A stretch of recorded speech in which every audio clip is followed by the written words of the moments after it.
बीते कुछ दिनों में कश्मीर घाटी में हुई चरमपंथी हिंसा में कई हिंदुओं और कुछ सिखों के मारे जाने के बाद जम्मू और कश्मीर का माहौल एक बार फिर तनाव से घिर गया है। लोगों के जहन में इन हिंसक घटनाओं को लेकर कई सवाल उमड़ रहे हैं। लोग पूछ रहे हैं कि क्या राज्य के हालात फिर से 90 के दशक जैसे हो रहे हैं? क्या घाटी के कश्मीरी पंडितों और राज्य के अल्पसंख्यकों का पलायन एक बार फिर से शुरू हो जाएगा? क्या है पूरी खबर, देखिए इस विशेष रिपोर्ट में।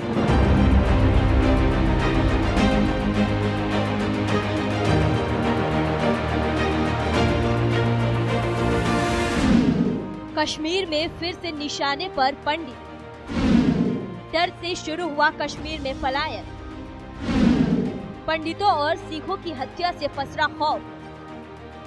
2 साल पहले 19 अक्टूबर को प्रधानमंत्री नरेंद्र मोदी ने नासिक के एक भाषण में कहा था कि अब हम नया कश्मीर बनाने जा रहे हैं। देश के 130 करोड़ भारतीयों को मिलकर कश्मीर को फिर स्वर्ग बनाना है।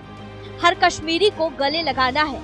जो कश्मीर घाटी रक्त से रंगी हुई है, उससे मरहम लगाकर कश्मीर को फिर स्वर्ग बनाना है। इन दिनों तो सब कुछ ठीक चल रहा था। कश्मीर घाटी में पर्यटकों की भीड़ थी। हाउस बोट और होटल भरे हुए थे। पर्यटकों की बढ़ती आमद देख लोग अपने घरों को गेस्ट हाउस में बदल रहे थे। पहलगाम, गुलमर्ग और दूधपथरी में होटल भरे हुए थे। पिछले एक सप्ताह से जम्मू कश्मीर में केंद्रीय मंत्री हर जिला मुख्यालय पर जाकर लोगों की समस्याएं सुनने लगे थे। कश्मीर के आम आदमी को लग रहा था कि घाटी में बदलाव आ रहा है। जो विकास कार्य पिछले 70 साल से नहीं हुए थे, उनमें तेजी से काम चल रहा है।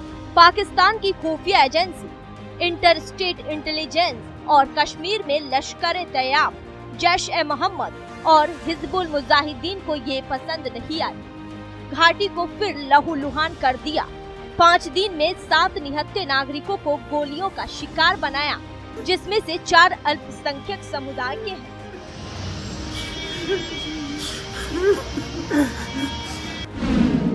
श्रीनगर के ईदगाह इलाके में government boys higher secondary school के प्रिंसिपल सुपेंद्र कौर और शिक्षक दीपक चंद का स्कूल में ही कत्ल कर दिया गया।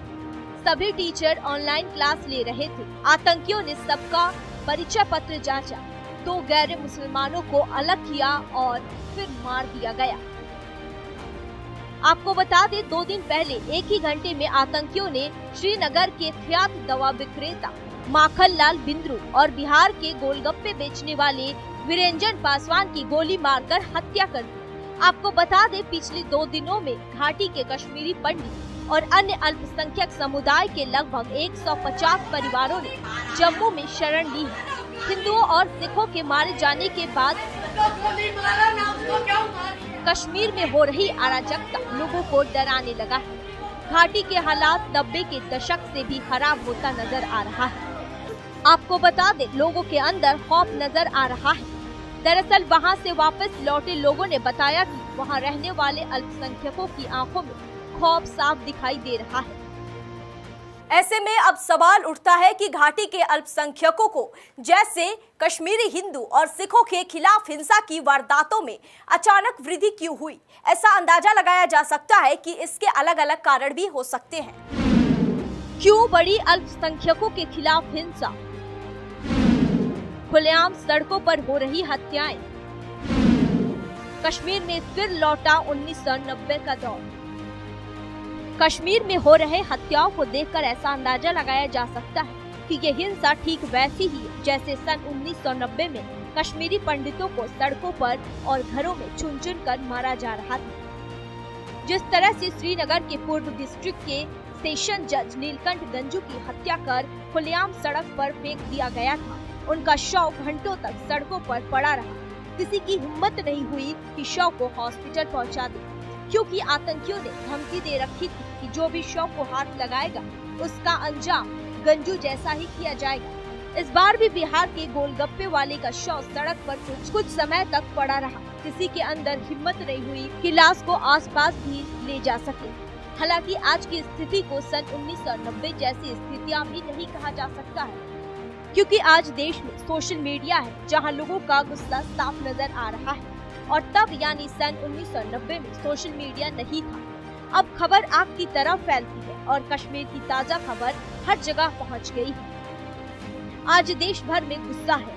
आतंकी कश्मीर में एक बार फिर से दहशत फैलाना चाहते हैं। हालांकि सरकार ने भी कमर कस रखी है। दरअसल इन हत्याओं के कुछ बड़े कारण हैं, जिन पर गौर करना चाहिए। हाल ही में जम्मू कश्मीर सरकार ने एक फैसला लिया कि विस्थापित कश्मीरी पंडितों के लिए 6000 नौकरियां होंगी और उनके लिए 6000 फ्लैट भी बनाए जा रहे हैं। फ्लैटों के निर्माण का काम तेजी से चल रहा है और नौकरियों के लिए भर्तियां भी शुरू हो गई है। लेकिन ये बात पाकिस्तान को हजम नहीं हुई।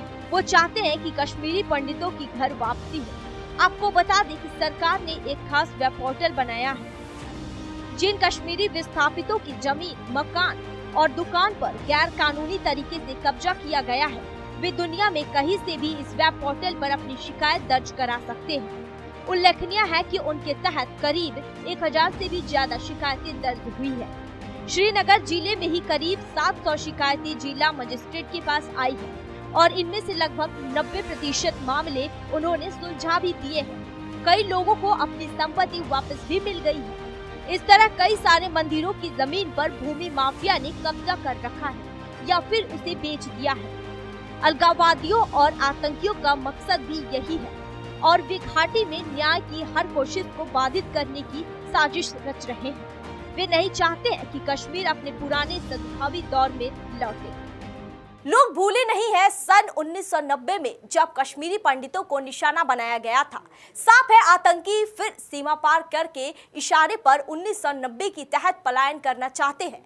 उन्हें डर है कि अगर कश्मीरी पंडित लौट आते हैं, पर्यटकों की संख्या बढ़ जाती है और विकास कार्य तेजी से चलते हैं तो जम्मू कश्मीर में विधानसभा चुनाव की घोषणा हो जाएगी, लोकतंत्र की सीधी बहाली हो जाएगी, तो उनके पास कोई मुद्दा नहीं रह जाएगा। और अब तो आतंकियों के आका को ये बात मालूम पड़ चुका है कि कश्मीर में वो हार चुका है। 90 के दशक में कश्मीरी पंडितों के खिलाफ जब बड़े पैमाने पर हिंसा और उनकी हत्याएं हुई तो लोग वहां से अपनी जान बचाने के लिए घर छोड़कर अपने परिवारों के साथ वो घाटी से निकल गए थे। फिर कई सालों तक देश के अलग अलग हिस्सों में वो बतौर शरणार्थी रहने को मजबूर हो गए। दरअसल जम्मू कश्मीर में कश्मीरी मुसलमानों के साथ साथ पंडित, डोगरे, शिया, पहाड़ी आज कश्मीर के बमुश्किल 10% इलाके में दहशतगर्दी की स्थिति है। बाकी इलाके में रोजमर्रा की जिंदगी आगे चल रही है। जम्मू में भी शांति है। ऐसे में कुछ मुट्ठी भर अलगाववादी है जो कश्मीरी अवाम का भयादोहन कर रहे हैं। उन्हें शायद ये बात नहीं मालूम कि उनके इस रवैये से इतनी जल्दी कोई हार नहीं मानेगा और दहशतगर्दी की स्थिति पैदा करने से लोग उनसे डरकर हार नहीं मानेंगे। आखिर क्या गलत किया था सिख महिला प्रिंसिपल सुपिंदर कौर ने, जो एक अनाथ मुस्लिम बच्चे की पढ़ाई का पूरा खर्च उठा रही थी? स्कूल में पढ़ने वाले गरीब बच्चों को अपने वेतन से किताबें और दवाइयां देती थी। क्या उन्हें इसलिए मारा गया क्योंकि उनके स्कूल में तिरंगा लहरा रहा था? आज कश्मीरी अवाम को भी ये बात सोचना होगा। ये सन 1990 नहीं है, ये 2021 है। कब तक चलेगी तबाही? कब तक होगी बेकसूर लोगों की हत्या?